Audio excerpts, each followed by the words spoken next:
Hello दोस्तों, नमस्कार। एक बार फिर आपका स्वागत है हमारे YouTube channel SK study grow पर।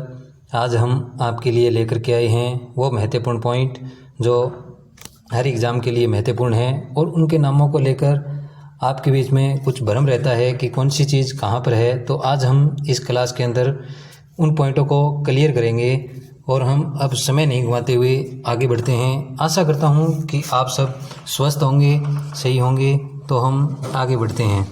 पहला पॉइंट लेते हैं आज की क्लास का। तो पहला पॉइंट है हमारा कि नाथावत रानी की जो बावड़ी है वो कहाँ है, तो बूंदी के अंतर्गत है। नाथावत रानी की बावड़ी से संबंधित हम कुछ पॉइंट हैं उनको भी ले लेते हैं। आप इमेज में देख पा रहे हैं, इनके बारे में बात करें कि नाथावत जो रानी की बावड़ी है, इन बावड़ी को रानी जी की बावड़ी के नाम से भी जाना जाता है। और ये है कहाँ पर, बूंदी। तो बूंदी को एक दूसरे नाम से भी जाना जाता है, इसको छोटी काशी के नाम से भी जाना जाता है। बात करें कि जो नाथावत रानी की बावड़ी है, इसका निर्माण किसने कराया, तो 1699 ईस्वी में बूंदी के शासक हुए राव अनिरुद्ध सिंह, उनकी रानी थी नाथावती, उनके द्वारा इनका निर्माण करवाया गया। अब बात करते हैं, अगले पॉइंट पर चलते हैं और उसके अंदर देखते हैं कि चांद बावड़ी है वो कहाँ पर है, तो आबानेरी दौसा के अंतर्गत है। आप फोटो के अंदर देख पा रहे हैं। इसके निर्माण की बात करें कि इसका निर्माण किसके, इसके बारे में कुछ महत्वपूर्ण पॉइंट है, उनको भी साथ में देख लेते हैं कि चांद बावड़ी जो है इसका निर्माण 9वीं शताब्दी में राजा जो चांद हुआ वो किस राजवंश का था, निकम्ब राजवंश ने निर्माण कराया। बात करते हैं, इसमें 3500 सीढ़ियाँ हैं और 13 मंजिला हैं। हॉलीवुड और बॉलीवुड की कुछ फिल्में भी यहाँ पर शूटिंग हुई है। बात करें, ये दुनिया की सबसे गहरी बावड़ी में जानी जाती हैं। आगे बढ़ते हैं, क्योंकि ये दोनों बावड़ियाँ आपके एग्ज़ाम के लिए इम्पोर्टेंट है। तो हम आगे बढ़ते हैं। तो आगे देखते हैं कुछ महत्वपूर्ण नाम जो आपस में मिलते हैं। जैसे सावन बादो महल है, ये कहाँ पर है, डिग के अंतर्गत है। आप जानते हैं डिग को जल महलों की नगरी के नाम से भी जाना जाता है। आगे बढ़ते हैं, सावन भादो तालाब कहाँ है, तो कोटा के अंतर्गत है। कोटा को एजुकेशन नगरी के नाम से भी जाना जाता है। आगे बढ़ते हैं, सावन भादो झील कहाँ, तो अचलगढ़ सिरोही के अंतर्गत सावन भादो झील है। सावन भादो कड़ाई कहाँ पर, तो देशनोक बीकानेर के अंतर्गत है। देशनोक बीकानेर में कहाँ, तो जो करणी माता मंदिर है वहाँ पर है। करणी माता मंदिर से संबंधित आप सब जानते हैं कि जो सफ़ेद चूहे होते हैं उनको काबा कहा जाता है। और बात करेंगे कि यहाँ पर जो सोने के कुम्हाड़ हैं, सोने के कुम्हाड़ वो किसके द्वारा लगाए गए, तो अलवर के शासक हुए बख्तावर सिंह, उनके द्वारा इनका निर्माण कराया गया। ये कहाँ के शासक थे, अलवर के शासक थे। अब आगे बढ़ते हैं, आगे कुछ और नामों पर बात करते हैं कि अब राजस्थान के जो नट नटनियाँ हैं उनसे संबंधित कुछ तथ्य हैं, उनको लेकर के आए हैं। तो नटनी का चबूतरा पिछोला झील उदयपुर के अंतर्गत है। आप जानते हैं पिछोला झील के बारे में आपने पढ़ा होगा। नटनी का बाड़ा कहाँ पर है, तो अलवर के अंतर्गत है। नटनी की छतरी तो जालौर के अंतर्गत है। नट जाति के देवता आला और उदल के बारे में तो आला उदल के बारे में जानकारी क्या है कि आला उदल जो है वो परमारदिदेव चंदेल जो थे, उन जो चंदेल थे इनके क्या थे भी सेनापति थे। और आपको पता ही है कि एक युद्ध जो बहुत लोकप्रिय है, महोबा पोहोबा का युद्ध, पृथ्वीराज चौहान तृतीय और इनके बीच लड़ा गया। कब, 1184 ईस्वी को। इन्होंने बहुत बहादुरी के साथ लड़ाई। ये नट जाति के देवता के रूप में जाने जाते हैं। नट जाति के प्रसिद्ध नृत्य है कठपुतली। आपको पता है कठपुतली को जीआई टैग भी मिला हुआ है। नटनी स्थापित किला कौन सा, तिमनगढ़ करौली। नटनी का महल मेहरानगढ़ जोधपुर, ये आपको पता है मेहरानगढ़ किला जो कि चिड़िया टुक पहाड़ी पर बना हुआ है। नटनी की हवेली जयपुर। आगे बढ़ते हैं तो 33 करोड़ देवी देवताओं की साल। तो 33 करोड़ देवी देवताओं की साल कहाँ, मंदिर कहाँ है, तो जूनागढ़ बीकानेर के अंतर्गत है। और 33 करोड़ देवी देवताओं की साल कहाँ है, तो मंडोर जोधपुर के अंतर्गत है। आप देख रहे हैं हमारा YouTube channel SK study Grow. आशा करता हूँ कि आपको समझ में आ रहा होगा। अगर समझ में आ रहा है तो कमेंट में आप ज़रूर रिप्लाई करें कि आपको हमारा सेशन कैसा लग रहा है।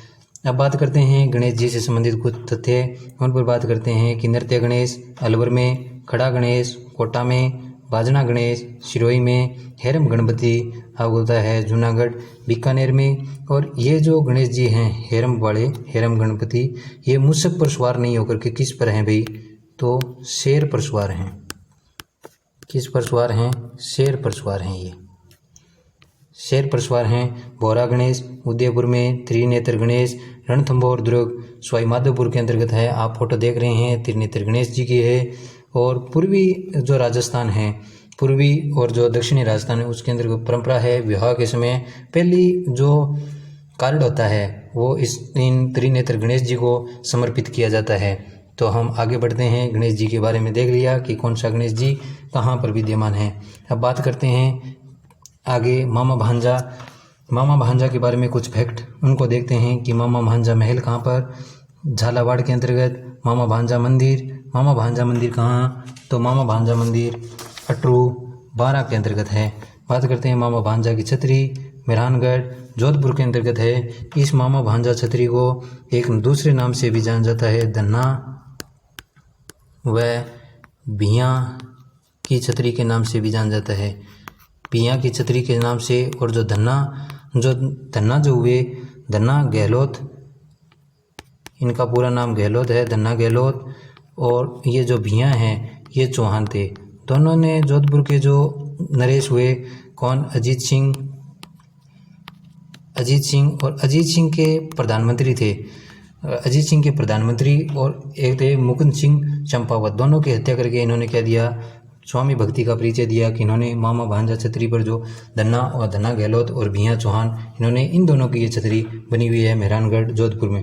बात करते हैं मामा भांजा मजार कहाँ पर है, बटनेर दुर्ग हनुमानगढ़ के अंतर्गत। मामा भांजा मस्जिद टोंक के अंतर्गत। मामा भांजा की दरगाह जोधपुर के अंदर है। बात करेंगे मामा भांजा डूंगरी की, तो मामा भांजा डूंगरी कहाँ पर, तो मामा भांजा डूंगरी दौसा के अंतर्गत है। आगे बढ़ते हैं, आगे देखते हैं नौगजा जैन मंदिर। नौगजा जैन मंदिर की बात करें तो नौगजा जो जैन मंदिर हैं वो कहाँ पर है भाई, अलवर के अंतर्गत। आप देख पा रहे हैं ये जो फोटो है ये नौगजा जैन मंदिर की है। ये जो नौगजा जैन मंदिर है ये पार्श्वनाथ को समर्पित है। और ये जो यहाँ पर प्रतिमा है ये किसके भाई, पार्श्वनाथ को समर्पित मंदिर है। और यहाँ पर जो प्रतिमा है वो 27 फीट ऊंची प्रतिमा है, 27 फीट ऊंची प्रतिमा है। बात करेंगे नौगजा पीर की कब्र कहाँ पर है, चित्तौड़गढ़ के अंतर्गत है। आगे बढ़ते हैं, तो आगे बढ़ें तो उत्तरी सीमा के प्रहरी के रूप में कौन जाना जाता है, बटनेर दुर्ग। तो उत्तरी सीमा का जो प्रहरी है वो कौन है भाई, बटनेर दुर्ग। बटनेर दुर्ग के बारे में आपको कुछ और जानकारी दे देते हैं। इसका निर्माण 295 ईस्वी में किसके द्वारा, जैसलमेर के थे कौन, जैसलमेर के थे भूपत भाटी के द्वारा निर्माण कराया गया। एकमात्र ऐसा रुख जहाँ पर किसने जोर किया है, मुस्लिम महिलाओं ने जोर किया।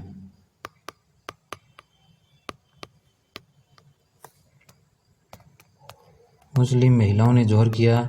और इस पर 1398 को, इसी दुर्ग पर 1398 को क्या हुआ भाई, 1398 को तैमूर का आक्रमण हुआ। तैमूर का आक्रमण हुआ इसी दुर्ग पर। बात करते हैं आगे बढ़ते हैं तो उत्तर की ढाल कौन जाने जाती है, स्वांग्या माता। और स्वांग्या माता कहाँ, जैसलमेर में। स्वांग्या माता कहाँ, जैसलमेर में। और जो स्वांग्या माता है ये आवड़ माता का, किसका भाई, आवड़ माता का स्वरूप मानी जाती है। किसका, आवड़ माता का स्वरूप मानी जाती है। बात करेंगे इसको एक दूसरे नाम से भी जाना जाता है, आईनाथ जी भी कहते हैं। क्या कहते हैं, आईनाथ जी। आईनाथ जी के नाम से भी जाना जाता है। मैं इसमें थोड़ा सा पेन चेंज कर देता हूँ जिससे आपको कन्फ्यूजन ना हो कि इसको किस नाम से। इसमें मैं थोड़ा सा कलर चेंज करता हूँ, आईनाथ जी।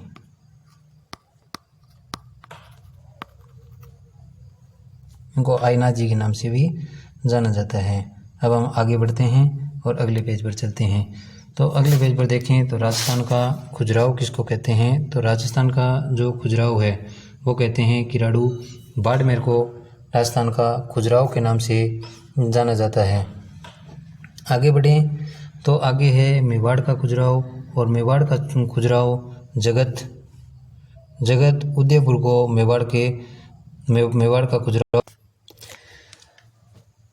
का खजुराहो के बारे में, जगत मंदिर के बारे में, ये अंबिका माता का मंदिर।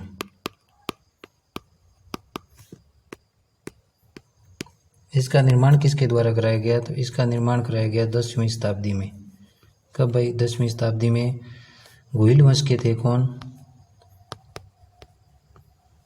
गुहिल वंश के राजा,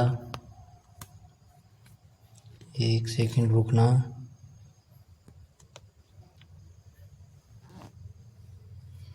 उसके थे राजा अलट।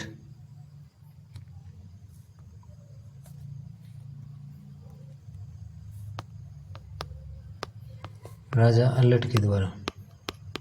ये किस शैली में बना हुआ है? तो नागर शैली के अंतर्गत ये बना हुआ है।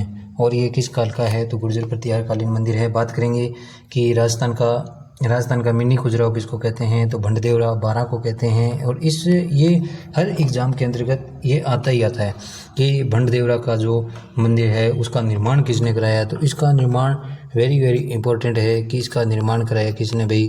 राजा मल्य वर्मा के द्वारा इसका निर्माण कराया गया। इसका निर्माण किसके द्वारा? राजा मल्य वर्मा के द्वारा कराया गया। कब करवाया गया भाई? 10वीं शताब्दी में। 10वीं शताब्दी के अंतर्गत इसका निर्माण करवाया गया। आगे बढ़ते हैं और अगले क्वेश्चन की ओर चलते हैं। मैं आशा करता हूं कि आपको समझ में आ रहा होगा। अगर समझ में आ रहा है तो हमारे चैनल पर इसी तरह बने रहिएगा। आपका साथ हमारे हौसला अफजाई करता है। आगे बढ़ते हैं तो आगे देखें तो बड़ौली के जो शिव मंदिर हैं, बड़ौली के शिव मंदिर कहाँ पर है? तो बड़ौली के शिव मंदिर राउत भाटा चित्तौड़गढ़ में है। बड़ौली से मिलता जुलता नाम जो बड़ौली है वो चावंड सुलूम्बर में महाराणा प्रताप की छतरी भी है। बात करेंगे कुछ और इम्पोर्टेंट चीज़, उस पर चलते हैं। तो राजस्थान का सबसे बड़ा ग्रेनाइट प्रोसेसिंग केंद्र, यहाँ पर देखना केंद्र है, प्रोसेसिंग केंद्र कहाँ पर है? जालौर। और जालौर को किस नाम से जाना जाता है? जालौर को जाना जाता है गुलाबी ग्रेनाइट के लिए जाना जाता है। गुलाबी ग्रेनाइट के लिए किसको जाना जाता है? तो जालौर को जाना जाता है। देश की सबसे बड़ी जो ग्रेनाइट मंडी है, आप याद रखना कि ग्रेनाइट मंडी कहाँ पर है? किशनगढ़ अजमेर के अंतर्गत है। और राजस्थान का जो संगमरमर का सबसे बड़ा प्रोसेसिंग केंद्र है, किसका? संगमरमर का। की पॉइंट होते हैं कुछ, उनको आप हाईलाइट करके रखिए। संगमरमर का सबसे बड़ा प्रोसेसिंग केंद्र तो किशनगढ़ अजमेर क्या है? संगमरमर का प्रोसेसिंग केंद्र है। आगे बढ़ते हैं, आगे चलते हैं। आगे क्या है? कुछ नाम और मिलते जुलते, जैसे नीलकंठ महादेव मंदिर कहाँ पर है? चित्तौड़गढ़ दुर्ग में। नीलकंठ महादेव मंदिर एक कुंभलगढ़ दुर्ग में भी है। ये देखना, ये अलग है और ये अलग है। बात करेंगे कि नीलकंठेश्वर महादेव मंदिर अलवर में है। नीलकंठ दुर्ग राजौरगढ़ दुर्ग अलवर को कहते हैं। आपको पता है ये गुर्जर प्रतिहारकालीन था, ये शाखा थी। बात करते हैं आगे बीजासन माता इंद्रगढ़ बूंदी। बात करते हैं बीजासन पहाड़ी मांडलगढ़ के पास भीलवाड़ा। आगे बढ़ते हैं, राजेश्वरी माता का जो मंदिर है वो कहाँ है? तो लोहागढ़ दुर्ग भरतपुर। आगे और बढ़ें तो कुशाद राज राजेश्वर जो मंदिर है वो कहाँ है? तो जैसलमेर दुर्ग में। विजय राज राजेश्वर मंदिर कहाँ है? तो विजय राज राजेश्वर मंदिर की बात करें, विजय राज राजेश्वर अगर मंदिर की हम बात करें तो ये जो मंदिर हैं, ये मैं थोड़ा सा सेट करता हूँ इसको, रुको एक बार। ये किस पर है? तो ये गेब सागर जो झील है,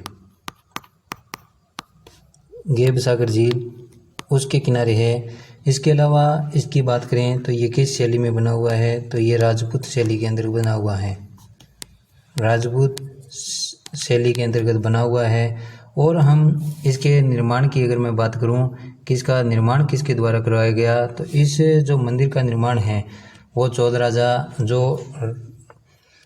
जो राज प्रथम हुआ उनके द्वारा इसका निर्माण यह मंदिर उन्होंने कराया। बात करते हैं कि ये मंदिर कब का है, तो 11वीं सदी का ये मंदिर बना हुआ है।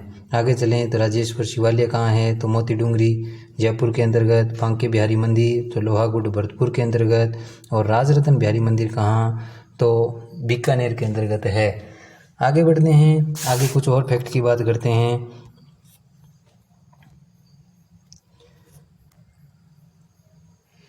तो धन्यवाद दोस्तों, आज के लिए कुछ इतने ही फैक्ट। बाकी हम और जो भ्रमित करने वाले जो फैक्ट हैं उनको भी हम और लेकर के आएंगे। आपको अगर हमारा वीडियो अच्छा लगे तो लाइक, शेयर और सब्सक्राइब करना ना भूलें और अपने दोस्तों को शेयर करें।